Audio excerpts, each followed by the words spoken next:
biggest asset for coming to the RA is that you get to bring back ideas and connections to your local to help your local members.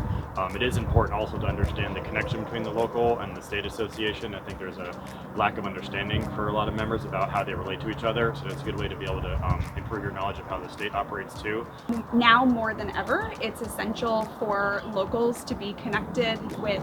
the MEA at the state level, and also to be able to hear about what's going on at the national level as well.